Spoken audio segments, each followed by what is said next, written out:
ছাত্র উপদেষ্টার সঙ্গে এনসিপির কোনো সম্পর্ক নেই বলেছেন নাহিদ ইসলাম। অন্তর্বর্তী সরকারের দুই ছাত্র উপদেষ্টার সঙ্গে জাতীয় নাগরিক পার্টি এনসিপির কোনো সম্পর্ক নেই বলে দাবি করেছেন দলটির আহ্বায়ক নাহিদ ইসলাম। শনিবার দুপুরে রাজধানীর বাংলা মোটরে এনসিপির কার্যালয়ে জরুরি সংবাদ সম্মেলনে এ দাবি করেন তিনি। নাহিদ বলেন, দুই ছাত্র উপদেষ্টার সঙ্গে এনসিপির কোনো সম্পর্ক নেই। তারা সরকারের গণঅভ্যুত্থানের প্রতিনিধি। উদ্দেশ্যমূলকভাবে এনসিপির সঙ্গে দেওয়া হচ্ছে তাদের। তিনি আরও বলেন, মানবিক করিডর গুরুত্বপূর্ণ সিদ্ধান্তে সরকারের বক্তব্য ধোঁয়াশা তৈরি করেছে।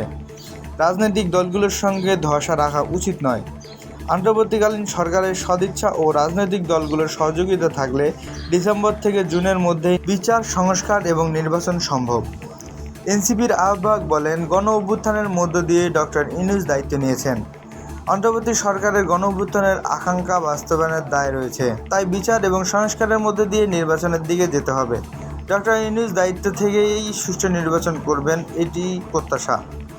বিচার, সংস্কার, ঘোষণাপত্র এবং নির্বাচনের রোডম্যাপ একত্রে ঘোষণা করা উচিত।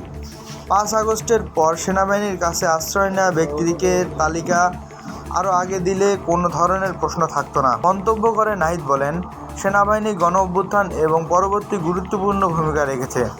তবে 111-এর মতো ঘটনা ইতিপূর্বে ভালো ভূমিকা রাখেনি। আওয়ামী লীগ আমলে অবৈধ নির্বাচন দিয়ে আদালতে অস্থিতি পরিবেশ তৈরি করা উচিত হয়নি, বরং স্থানীয় নির্বাচনের দিকে যাওয়া উচিত বলে জানান এনসিপি আহ্বায়ক।